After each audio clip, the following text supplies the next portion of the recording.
안녕하세요. 핑크팬더 이재범입니다. 오늘은 실거래가 기반 주택 임대차 거래 분석 여러분과 함께 하겠습니다. 사실 이런 방송 여러분들 재미없으시죠? 네, 사실은 저도 이런 거 하면서 그렇게 재밌다고 생각해 본 적은 단 한 번도 없습니다. 하지만 이런 것들이 기초 탄탄, 기본 탄탄 아니겠습니까?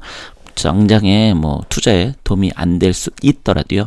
이런 것들을 알아두면 그래도 잘난 척은 할 수 있지 않을까라는 생각합니다. 그래서 한번 보도록 하겠습니다. 네, 그래서 실거래가 기반이기 때문에 주택 임대보호법 변경에 의해서 된다. 그래서 보시면 전세와 보증보월세, 순수월세를 보시면요, 보증보월세가 현재는 전세보다 2014년부로 늘어나 있습니다. 그러니까 실제로 우리 생각과 달리 전세가 생각보다 이렇게 많지 않다는 거죠. 보시면 보증보월세가 50%, 전세가 40%입니다. 순수월세는 한마디로 말해서 보증금이 없다라고 보시면 되겠죠. 그러니까 보증금이 거의 그 월세의 두세 달 정도 내니까 100에 100, 200에 100 이런 식이죠. 네.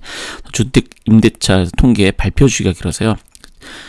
실거래 기반 통계에 의존할 수밖에 없다. 그래서 계약일 기준으로 집계하는가, 신고일, 확정일자 기준으로 집계하는가 때문에 차이가 존재는 한다. 그래서 현재 보신 것처럼 전체 임차 가구 중 전세와 보증보월세 실거래 건수 비중 보신다라고 하면 전세 25점, 보증보월세는 15% 정도만 현재 이제 건수로서 이제 데이터로 잡히고 있다. 이렇게 보시면 되겠습니다. 그래서 전체 임차 가구와 실거래가 전세 비중 본다라고 하면 주거 실태 조사에서 전월세 실거래 데이터는 이렇게 현재 점점 늘어나고 있는 거로 보이기는 하네요. 네, 그러니까 그만큼 이제 노출이 많이 되고 있다. 이렇게 보시면 될 것 같습니다. 그래서 전세는 소멸되고 있는가라고 볼 때 아파트의 실거래가 건수 비중은 점점점 늘어나고 있다는 것을 알 수가 있습니다. 그래서 이런 것들은 한편으로 사실 아파트가 그만큼 더 많이 생겼으니까요. 과거에 비해서 이런 것도 좀 예상에 예측해 볼 필요가 있습니다. 그래서 전세 주택 유형에서 비중이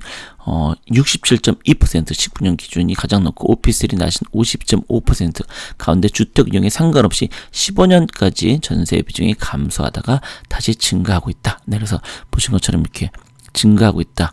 라고 되어 있습니다. 그래서 이런 것들이 주택담보대출 금리가 내려가는 것과 이게 좀 맞닿아 있다 하는 것을 좀 보여주려고 하는 거죠. 왜냐, 전세라는 것은 결국 이제 대출을 받아서 전세금을 이제 마련하다 보니까 저금리다 보니까 그만큼 부담이 줄었던 측면이 있죠. 또 하나는 이제 가격이 계속해서 지속적으로 상승하다 보니 아무래도 갭 투자 덕분에 이 전세를 놓으려고 하는 분들이 많아져서 그렇다라고 볼 수 있습니다. 아파트의 경우는 지역별로 보면 서울이 그래서 전세 비중이 가장 높죠. 월세를 놓으려면은 들어가는 돈이 만만치 않습니다. 대출을 한다고 해도요.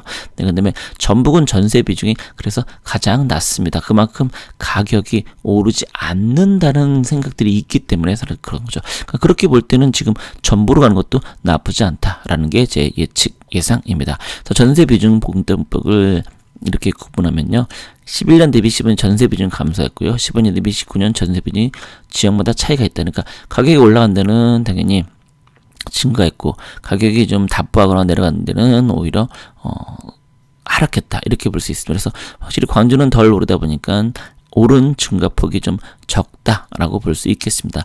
월세 증가는 탈전세인가라고 보면은 실거래 중 월세로 분류된 다수의 계약은 보증금이 존재하기 때문에 전세에 가까운 계약인지 순수 월세에 가까운지 파악이 중요하니까 한국은 순수 월세라는 게 그렇게 많다라고 볼 수는 없죠. 보증금이 워낙 많이 이제 받다 보니까요. 월세 경우 월세를 월세 전환율로 환산해서 주택 임대 시 보증금 대비 보증금 비율을 한다. 그래서 현재는 이제 4%일 경우 이렇게 된다라고 되어 있죠. 네, 그래서 한국감정은 월세를 보증금의 월세 배수를 기준으로 순수월세, 전월세, 준전세로 세분화했다라고 볼 수 있습니다. 그래서 월세 실거래건에 대해 주택이용물 보증금을 보면 2011년 이후 감소세에 있다. 그러니까 보증금이 점점점 줄고 있다라고 되어 있는 거죠. 그러니까 보증금을 줄이는 만큼 그만큼 결국 이제 반보증이라고 이제 전세에서 반보증에서 완전히 월세 이런 식으로 가고 있다, 이렇게 보겠습니다.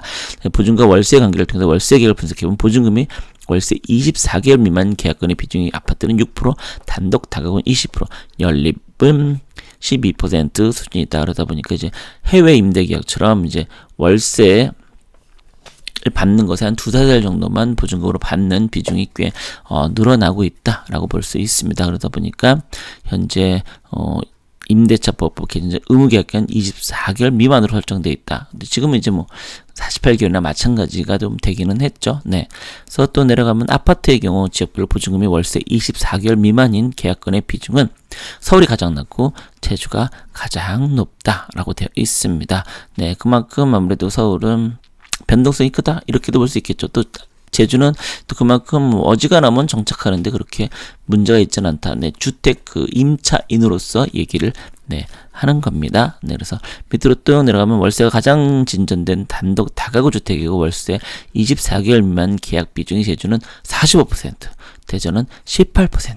그러니까 그만큼 아까도 얘기 드린 것처럼 아파트에 비해서 이제 연립 다세대가 좀 더 전세보다는 월세 쪽으로 많이 현재 비중이 되어 있죠. 네, 그러다 보니까 그것과 관련된 얘기다라고 보시면 되겠습니다. 그래서 전월세 실거래 기반에요. 주택 유형별, 지역별 주택 임대차 시장의 구조를 봤을 때 아파트 수도권은 여전히 월세보다는 보증금에 의존하는 임대 시장이라고 판단된다. 그러니까 결국엔 가격이 비싸기 때문에 그 비싼 만큼 또 전세를 끼고 사는 경우가 많고요.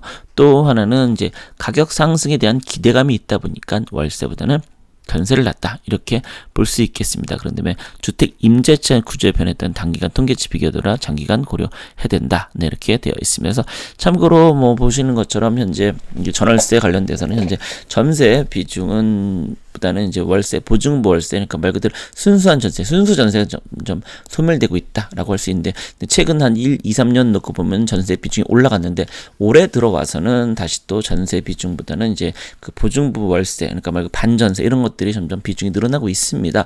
임대차 이런 보호법 개정으로 인해서 전세가 그만큼 더 희소성이 있다 보니까 현재 또 난리가 나는 것도 한편 있고요. 자, 그럼 오늘 방송 여기서 마치도록 하겠습니다. 여러분 고맙습니다.